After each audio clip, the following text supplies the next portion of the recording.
जय माता दी दोस्तों, कैसे हैं आप सब। चलिए शुरू करते हैं आज की कहानी। दो दो बच्चियां बिन माँ के कैसे पालोगे इन्हें। ना तो इसकी दादी हैं और ना ही कोई बुआ, फिर कैसे संभालेगा तो इन्हें। रमन की बुआ मीना जी ने कहा। रमन की पत्नी शारदा जुड़वा बेटियों को जन्म देकर चल बसी। शारदा अनाथ थी। रमन के पिता तो बचपन में ही गुजर गए थे और पिछले साल माँ भी चल बसी। और आज शारदा की यूं अचानक मृत्यु से रमन के सामने उसकी दो नवजात बच्चियों को बड़ा करना एक बहुत बड़ी चुनौती बन गई थी। मीना जी, मैं तो कहती हूँ बेटा, तू फिर से ब्याह कर ले। तेरी अभी इतनी उम्र ही नहीं है कि अकेले पूरा जीवन बिता सके। ऐसे में तुझे एक जीवन साथी और इन बच्चियों को माँ मिल जाएगी। रमन, बुआ, ये बच्चियां मेरी और शारदा की बेटियां हैं और इन्हें मेरे और शारदा के अलावा कोई तीसरा प्यार नहीं दे सकता। मैं इन्हें माँ पापा दोनों का प्यार दूंगा। मैं अकेले ही पालूंगा अपनी बेटियों को। मीना जी, पर यह इतना आसान भी नहीं होगा। बच्चों को बड़ा करना, पैसे कमाना, घर संभालना, यह सब तो अकेले कर लेगा। देख रमन, कहने में और करने में काफी फर्क होता है। ऐसे तो तू हर काम बिगाड़ लेगा। मेरी बात मान ले। रमन, नहीं बुआ, जो मैं कह रहा हूँ पूरे होश में कह रहा हूँ। जब पति मर जाता है तो पत्नी भी तो सब कुछ अकेले संभाल लेती है, फिर मैं क्यों नहीं कर पाऊंगा। इसके बाद रमन ने हमेशा वर्क फ्रॉम होम किया, जिसकी वजह से उसकी कभी प्रमोशन नहीं हुई, पर वह फिर भी खुश था क्योंकि वह अपनी बेटियों को अपनी आंखों के सामने बढ़ते हुए देख पा रहा था। वह घर से काम करते हुए घर को भी संभालता और अपनी बेटियों को भी। समय बीतता गया और रमन की दोनों बेटियां अब बड़ी हो गई थी, पर वह दोनों बिल्कुल अलग स्वभाव की थी। उन्हें रमन की टोका टाकी बिल्कुल भी पसंद नहीं आती। वह रमन को बिना बताए ही कहीं घर से बाहर चली जाती। रमन अगर कुछ भी पूछता तो वह कहती कि पापा, आप हमारी मम्मी बनने की कोशिश मत कीजिए, अब हम बड़े हो गए हैं। मेरी किसी भी फ्रेंड के पापा यूं औरतों की तरह घर पर बैठे उनकी निगरानी नहीं करते। पता नहीं आप जब हम पर इतना रोक टोक लगाते हैं, मम्मी को तो कैद में ही रखते होंगे।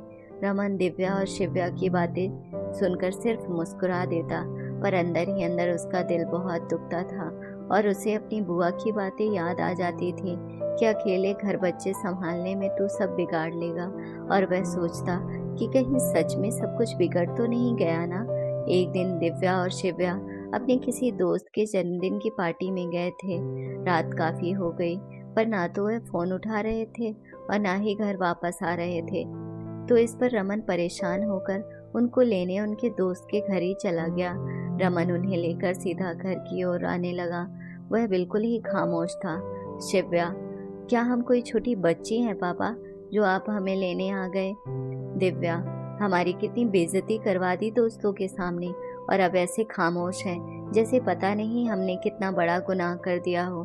रमन उनकी बातों का कोई जवाब नहीं देता और अगली सुबह जब दोनों उठती हैं तो उन्हें रमन कहीं भी नहीं दिखता।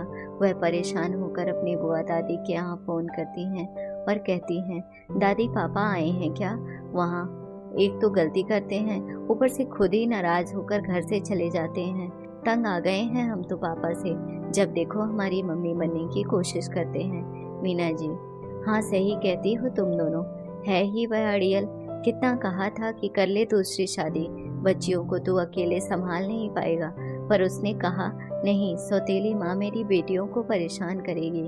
अरे परेशान करती तो करती, कम से कम अभी बेटियां तो परेशान नहीं करती उसे, जिनके लिए कभी अपना प्रमोशन नहीं लिया, सारे शौक मार डाले।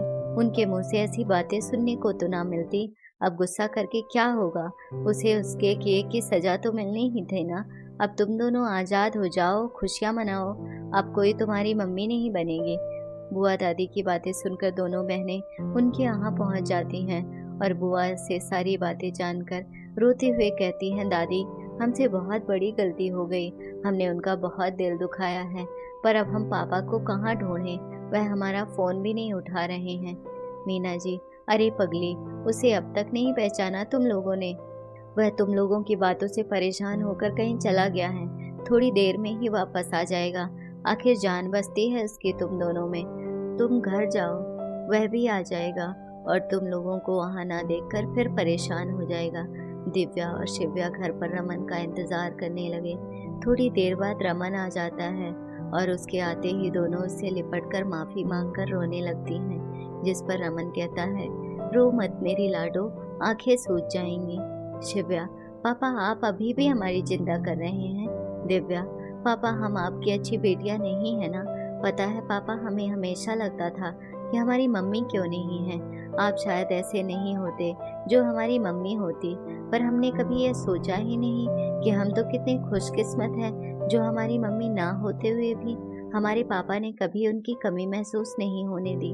हर कोई बस माँ की ममता की बातें करता है, पर कभी किसी ने एक पिता की ममता की बातें नहीं की। और यहाँ एक पिता चुपचाप अपना संघर्ष करता रहता है। औरत का संघर्ष सबको दिखता है, पर एक पुरुष का संघर्ष बहुत कम ही देख पाते हैं। अरे उनके लिए तो ममता जैसे कोई शब्द बना ही नहीं। शिव्या, पापा बहुत बन लिया, आप हमारे मम्मी पापा, अब हमारी बारी है। आपके संघर्ष को हम जाया नहीं होने देंगे। अब से आप आराम से बैठकर फरमाइशें करेंगे और आपकी बेटियां उन्हें पूरा करेंगी। रमन मुस्कुराकर मन ही मन सोचता है, चलो मैंने आखिरकार अकेले सब कुछ संभाल ही लिया, बिगड़ते बिगड़ते ही सही सब कुछ बचा ही लिया। अगर आपको कहानी अच्छी लगी हो तो अपने दोस्तों के साथ भी शेयर कीजिए और कमेंट में ज़रूर बताइए कि कैसी लगी ये कहानी। और हाँ, चैनल को सब्सक्राइब करना ना भूलें।